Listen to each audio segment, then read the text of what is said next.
I do have a question for you. I just want to find out what the threshold is. Obviously, you morally condemn porn, and I guess I want to know from like your TradCon purview, do you also condemn strip clubs, prostitutes, brothels, Playboy magazine, Victoria's Secret, especially Playboy fashion magazine. shows. What about Victoria's Secret fashion shows now feature like dudes in plastic bags. So I don't even know if that's I mean sexual the traditional anymore, like VS Angel shows. Do you condemn? Because I guess I get annoyed when people just morally burden porn stars, and I feel like it's just because of the financial component. But then they're still, like I said, going to Hooters all the time, and I feel like a lot of conservatives, especially TradCons, are okay with lusting after women in those confined settings. I'm very opposed to lusting after women, and I think it's tantamount to adultery. So you would morally condemn Hooters and Victoria's Secret fashion shows and any of those magazines. I mean, again, there are different, obviously these are differences of degree. So Hooters, it's women wearing like tight clothing and giving you chicken wings. And I'm not saying it's ideal. I wouldn't recommend having Christmas dinner there. But, I think it's far less objectionable than, say, going to a strip club or going to the red light district or looking at pornography. The thing about pornography that's really in particularly bad about this, too, is it's so unnatural. So, on the one hand, you'd say, well, it's better to look at porn than to cheat on your wife. Wouldn't recommend doing either. But porn is even more unnatural because there's not even another person involved. It's just glittering images on a screen, and then you're doing a shameful act with yourself. What if you were watching it with your partner? And there is data out there that actually, a lot of people report watching porn together actually makes their sexual relationship better, and they report higher sexual satisfaction. In that context, do you think it's okay, or is it just immoral for you because you're a Catholic? No, I think the reason that it's bad is, one, it would turn your sexual desire to another woman. And it would cause you to view women as sexual objects rather than as proper subjects. And I think one of the other problems with porn that shapes the way you would view all women, including your wife, is that it treats people as commodities. So what it does is it causes you to sell yourself as though you were just merely flesh, for the irrational excitement of some other person, and that is intrinsically degrading because you're a rational creature with a mind and a soul. That's why I think OnlyFans is the best iteration of sex work, because sex work, as they say, is the world's like oldest profession. It's never going away. Like even in 2005, which is over 10 years before the advent of OnlyFans, 16% of American men were buying sex, and over half of them were doing it regularly from prostitutes. So I don't like that we blame porn when sex work has always been a thing. Even a lot of Christian men will go to the strip club like a week before getting married, and that's considered like traditionally acceptable. Party. Yeah. Exactly. And I feel like OnlyFans is the healthiest iteration, even by your characterization, because it reinstates the soul, because the biggest OnlyFans stars are famous for their personality. People like Amaranth, Belle Delphine, Bella Thorne. It reinstates that personality. So I feel like it's actually reducing this idea of only lusting after a woman for her flesh. It's actually three-dimensionalizing her again. So do you think OnlyFans... But it still reduces the relation of the sexes to a mere monetary transaction, and it commoditizes the woman because she's the product. So, I mean, isn't that capitalism though? Like when you have a cashier, aren't you like objectifying your cashier? There are major problems with capitalism. The cashier scenario I don't think is a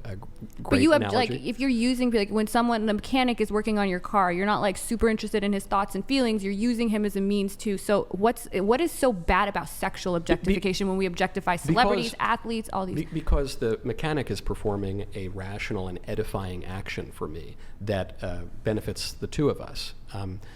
A prostitute, say, is turning herself into a mere instrument for my own lower pleasure. So, I totally agree with you that prostitution's been around forever, and there have actually been moral arguments, including from St. Augustine and St. Thomas Aquinas, against prohibiting this as a matter of law too aggressively, because one might say that then society would be convulsed by lust. So you have to strongly circumscribe it, but not totally get rid of it, and I don't know. Whatever. So you're pro OnlyFans? I'm not pro OnlyFans. But you think it's the healthiest iteration, or the no? most I mean, you're asking me iteration of what's sex the work? least dangerous arsenic. I don't know. I guess there's some diluted form of it, but they're all deadly. They're all going to get you. I guess I just didn't like this argument that the reason prostitution or pornography is worse than maybe like a Hooters is because it's reducing people. You said to like glittering. Yeah, the pixels woman on at Hooters screen. is having a nice conversation with me and bringing me my chicken, and she's not actually stripping down, and she's not actually performing a sexual act. I find that more immoral. I feel like that's the more reductionist flesh version of sex work, because she has to more perform a role, versus if you're subscribing to a Twitch streamer you already like, it's based off her personality. Like she sets the rules, she sets the personality, she sets the interaction. I think the audience sets the rules, really. And they're subscribing more for her personality. In Hooters, it's already a predetermined role in uniform and costuming that they're assuming. I suspect if you talk to the top earning performers on OnlyFans, they would tell you that the customer is always right. They tell you the same thing that the cashier and the No, waitress. I'm a would top. tell true. I'm a top That's not performing. true. That's not true. I have very strict boundaries. I make the rules. And you don't take into consideration the desires of your audience. I don't believe that. I mean, for so do you one think you're second. commodifying yourself to the day, like when you're doing your show on the Daily But the Wire? thing that I'm selling is my opinions about the world. Oh, And the I thing do that like philosophy live streams naked. Well, I then half of that is probably a good idea. But the problem with doing it naked is it's kind of cheating, isn't it? It's cheating because you're attracting eyeballs with something that is irrational, and then maybe you're giving them some philosophy. They don't have to inside. be completely separate at all times. Like Sure. even in marriage, like when you're horny, you're not at that moment like having this deep conversation and you're so interested in their thought. Like you have you can channel that in a healthy way. So something that I found is a lot of men, when they would see me speak and they're like, I really like what you say, but now it's hard to jerk off to you because I have this weird thing. But then once they like get exposed to it, now they're like, oh, actually it's really cool. I love it. Like, we might have this inclination to I'll see have to people take in their these word for it, I categories. guess. I don't know about that. These categories, but that it doesn't mean that just because you're a sexual object in this context that you are in every context. Yeah, I guess it's just if you're. I think they probably make a good point, which is I have viewed you in this degraded way, and now I'm surprised to see you in a different way. And that's why it's important to expose them to that, because that's perhaps. But even the way you're talking about sexual desire still seems to be very self-regarding, right? You're saying if you want to sleep with your wife, it's because you're randy or something. But that would be the difference between, say, love and sex. I forget who wrote this. Maybe it was Chesterton or Lewis or one of these guys. Sex is. Oh no, it's Fulton Sheen actually, the Archbishop and former TV star. Sex is totally self-regarding. So when one looks at porn, it's to gratify one's own lusts. Mm-hmm. When one is married or just even in love, one is willing the good of the other person. And so you can. This is not just pie in the sky, mamby-pamby stuff.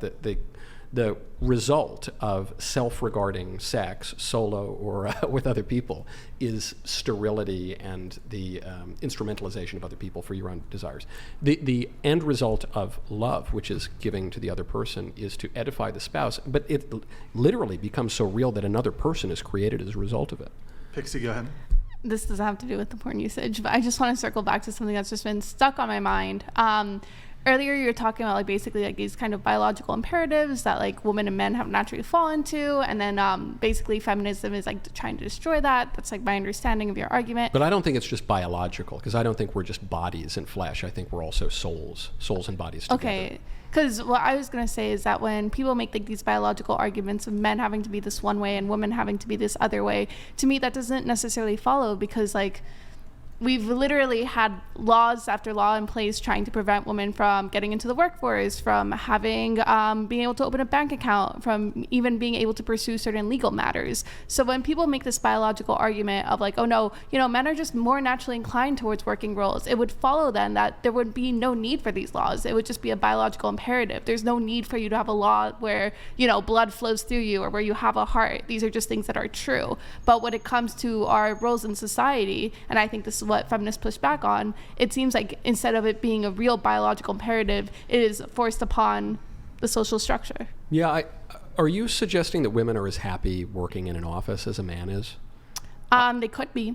Depends on the woman. Hypothetically, I guess they could be. But do you think, talking to your female friends and looking at what social scientific data there are, you really think women are as satisfied and happy in office work? I definitely I'm just think saying in the aggregate.